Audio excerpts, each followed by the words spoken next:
K3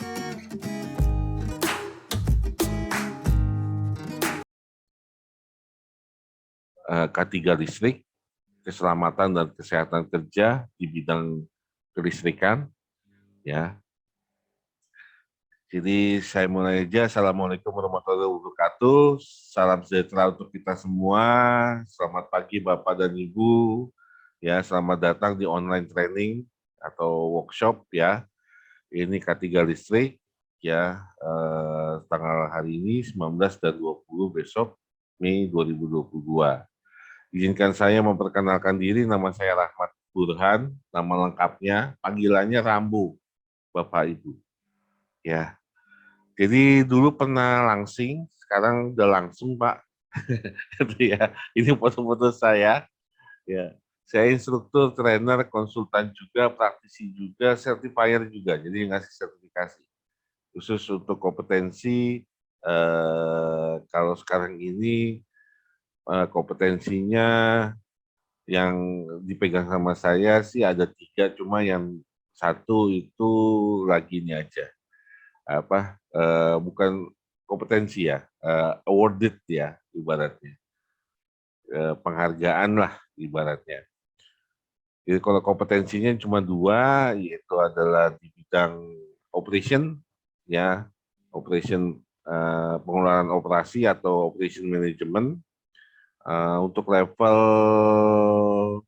supervisor ya atau asisten gitu ya,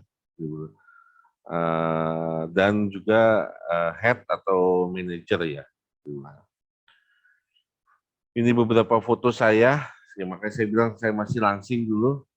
Saya sudah berkeluarga, Bapak Ibu, anak 2, istri 1, belum nambah, maksudnya belum nambah anaknya, gitu. Saya diluluskan sama kampus yang berjaket kuning, bukan Golkar ya, Bapak Ibu. Bidangnya mungkin ya mechanical engineer di sini. Jadi tahun 90, 2005 saya kalau dibilang ngajarnya kapan ya, dari tahun 2000 ya, gitu ya. Saya sudah mulai ngajar, di ya dimulai dari tahun 90 saya masuk ke perusahaan swasta internasional ya. Di sana ada bagian training centernya. Tahun 2000 itu saya masuk ke sana. Jadi saya di perusahaan itu kira-kira 15 tahun. Tahun 2005 saya lepas. Nah, 2005 ini saya ngajar-ngajar di bilang Asia ya, di luar negeri. Sampai 2008. 2010 saya mulai back to, ya 2008 sampai 2010 sih banyak ngajar di Indonesianya, khususnya perusahaan swasta, namun masuk ke eh, pemerintahan dan BUMN itu sejak 2010. Jadi sebetulnya ada sih ya 2008-2009, tapi nggak segencar dari 2010 sampai 2016 kemarin. Ya, 2017 saya stop. Bapak Ibu, ada beberapa dari pemerintahan, namun nggak terlalu ini ya, nggak terlalu istilahnya intens gitu ya. Saya lebih banyak eh, pindah nih ya, karena diminta sama pemerintah bukan Indonesia, Timor Leste, negara tetangga. Jadi saya ngajar ke beberapa kementerian di Timor Leste sampai tahun kemarin sebelum pandemi 2020. Nah, itu sedikit sekilas ya mengenai saya. Ada yang mau ditanyakan Bapak-bapak, Ibu? Lanjut ya. Manfaat pelatihan selama 2 hari ini adalah setelah pelatihan ini Bapak-bapak ini mampu mengetahui, memahami metode identifikasi potensi bahaya listrik di tempat kerja. Ya. Kemudian juga peserta paham metode menggunakan peralatan listrik dengan aman. Jadi hati-hati ya, apalagi bapak-bapak dari bagian umum, bagian fasilitas. Kemudian juga mengetahui efek arus listrik pada badan manusia, ya. Kemudian klasifikasi daerah bahaya, kemudian isolasi energi yang dibilang LOTO. Jadi kalau terjadi perawatan, ya, yang berkaitan dengan listrik maupun mekanik, tolong dilakukan LOTO, ya. LOTO ini ada yang tahu bapak-bapak? Jadi ini singkatan sebetulnya LOTO, ya.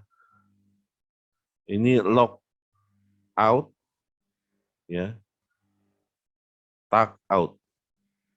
Jadi maksudnya adalah pada saat Anda melakukan perawatan, ya, baik dari sisi mekanik maupun sisi elektrik, selalu dikunci nih, ya. Jadi misalnya elektriknya Anda mau perbaiki, ya, kunci digembok, maupun juga mekaniknya, ya. Ya sepertinya ya. Kemudian dikasih tanda, ya. Misalnya ada orang mekanik, misalnya contoh ya, mekanik gitu ya. Ada orang elektrik, dua-duanya kerja nih memperbaiki. Berarti gemboknya harus ada dua, bukan satu, gitu ya. Nanti saya kasih lihat videonya. Karena kalau satu nanti kejadian, ya. Gitu kan orang elektriknya selesai duluan, orang mekaniknya belum, dia mau ngetes dia, nyalain deh. Nih, ini kejadian nih, ya. Dulu sering, ya. Seperti di sini ya mungkin di tempat bapak-bapak ada lift, ya. Nah, ini nih bahayanya nih. Yang kerja mekanik sama kerja elektrik, gitu loh. Ya, bahayanya. Mekanik belum selesai, elektrik pengen nyoba. Nah, jadi gemboknya masing-masing, ya, persyaratannya di sini. Jadi harus digembok. Gembok apa? Kunci ininya, sumber powernya, listriknya. Nah, ini dibilang isolasi energi. Jadi jangan dibuat bawa peralatan tadi jalan. Nah, ini. Kalau jalan, nah udah, ya. Kasihan orang mekaniknya. Ini sering terjadi. Gak cuma hanya di building, bangunan, ya, di factory, manufaktur, ya, di rumah sakit, ya, maupun di kantor-kantor yang lain juga sama. Nih, ya. Nah, ya. Kemudian ya terakhir adalah mampu mengembangkan strategi perlindungan kebakaran akibat listrik. Nah ini kebakaran ya. Jadi hati-hati kebakaran. Saya cuma ngulas sedikit aja strategi perlindungannya, ya. Karena ini kejadian, ya. Kebakaran terjadi, ya, akibat penggunaan peralatan listrik yang mungkin secara awam orang tidak tahu. Nah, ini manfaat dari pelatihan. Sebetulnya manfaatnya banyak ya, banyak. Cuma ini beberapa saja yang disesuaikan dengan kebutuhan Anda. Nah, ini topik yang dipelajari, ya,